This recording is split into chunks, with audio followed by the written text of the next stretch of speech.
to teach you how to play Basket Case by Green Day. This is probably my favorite Green Day song. I have a few of them. I like American Idiot as well. The rhythm of that is awesome, but if I had to pick one, it's probably this one just because of the rhythm. It was the first one that just got my attention. It was the first Green Day song that I was like, dude, this band's awesome. They sound great. This is a really simple song to play, but you know, it's still to this day a awesome song to listen to. So let's get going. In case I don't see you guys before the Christmas break, Merry Christmas to you all. Happy holidays, whatever holiday you celebrate. I'm off from my day job, so I'm hoping I can make some more videos during the break, so we'll see what that brings. Alright, so I'm tuned down a half step. That means everything's going to be flat, right? Like if I play an E here, it's actually an E flat. Same with, you know, everything else. Do you have the time to listen to me? This entire song can be played with power chords. And when I say power chord, that means if I play the E here, you're going to play the root note on the 7th fret on the A string, and then these two notes above it. So on the D string and the G string, so, and it's the same pattern everywhere.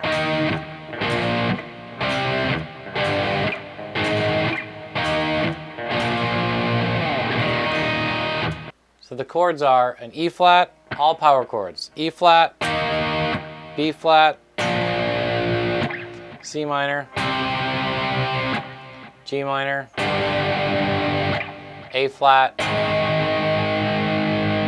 There is a C sharp later on.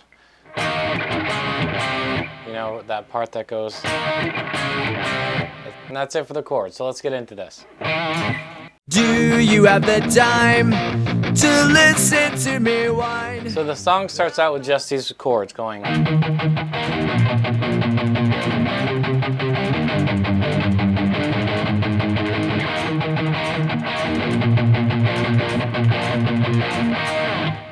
Alright, so what you're going to do is palm mute. Green Day does this constantly.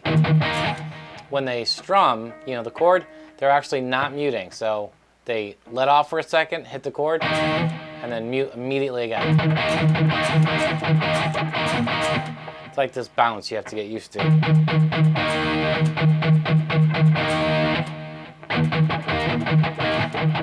Eventually you'll get so good at it, your hand's just barely coming off.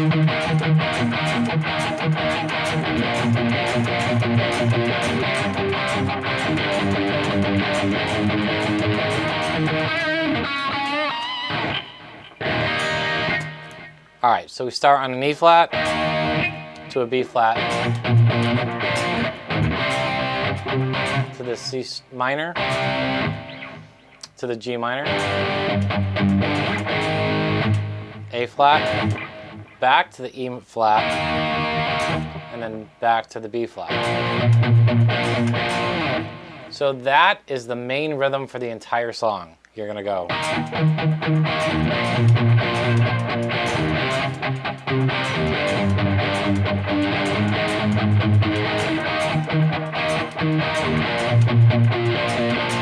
Obviously this is a little bit slow for you, but that's pretty much the whole rhythm.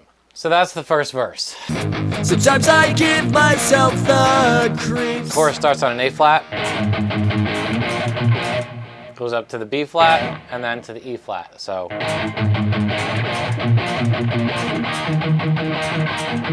you see how we're using that same pattern, that same muting, palm muting the chords, and then letting off to strum them.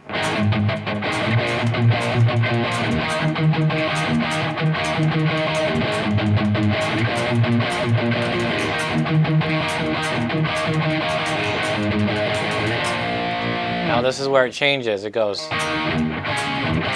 We're just adding that one C minor in there. Wherever you want to play it. It's right here on the 5th fret. So, and then goes right back to the A flat. So after the chorus, there's a shift in the chords. It goes from an E flat to a B flat to the C minor. So, and you can see the rhythm is entirely different. He's strumming back and forth in the chords.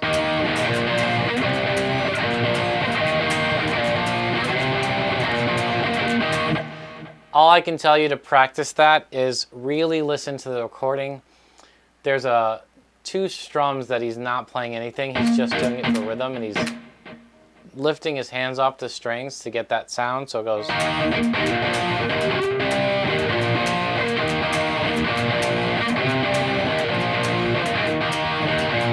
Looks like my hand is just constantly going like that, but there's so much going on that because he's lifting this hand, his left hand off the string to get that muted. Now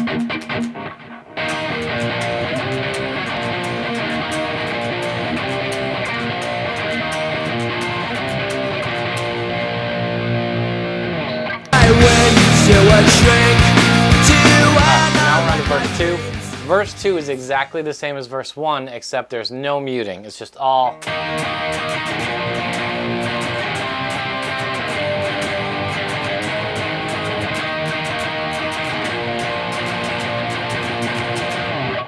Again, with the rhythm, you can see it's entirely different.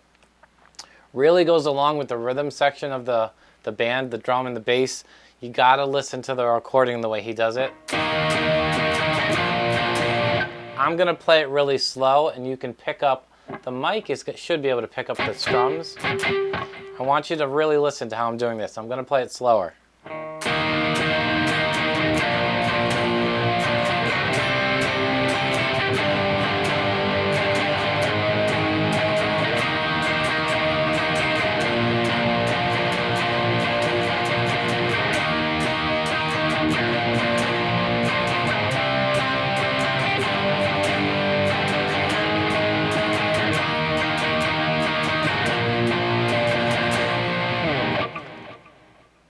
And that's it. So when it goes into the second chorus, he goes right back to that palm muting.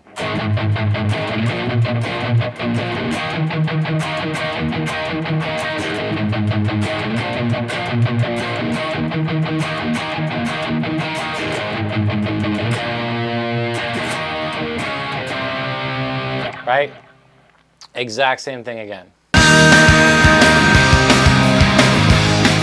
And that is actually the whole song. At the end of this, I want to show you this. This is one of my favorite riffs that he does, and it's so subtle. Most people that I've seen play this song live, they play it wrong. They're not playing his riff. So when the last verse is complete, there's this instrumental section, and this is where the riff is. It goes.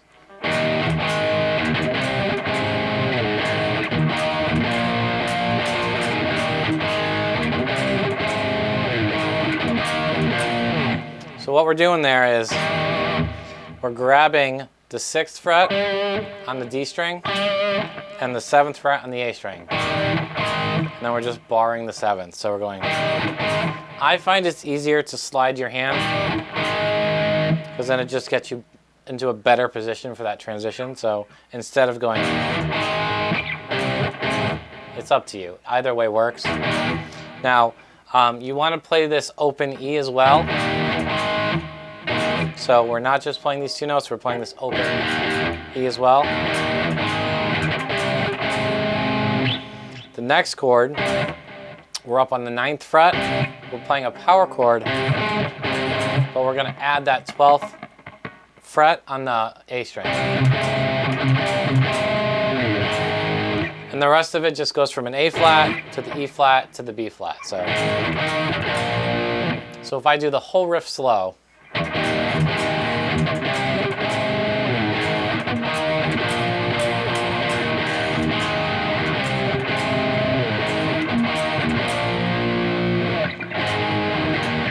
and then the last change is at the end, and this is why you have to tune down a half step.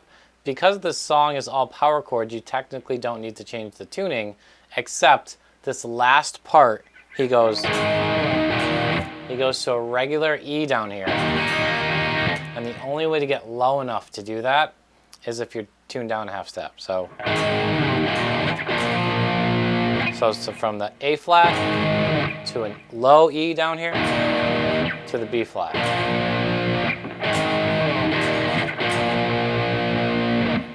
So that whole riff together goes.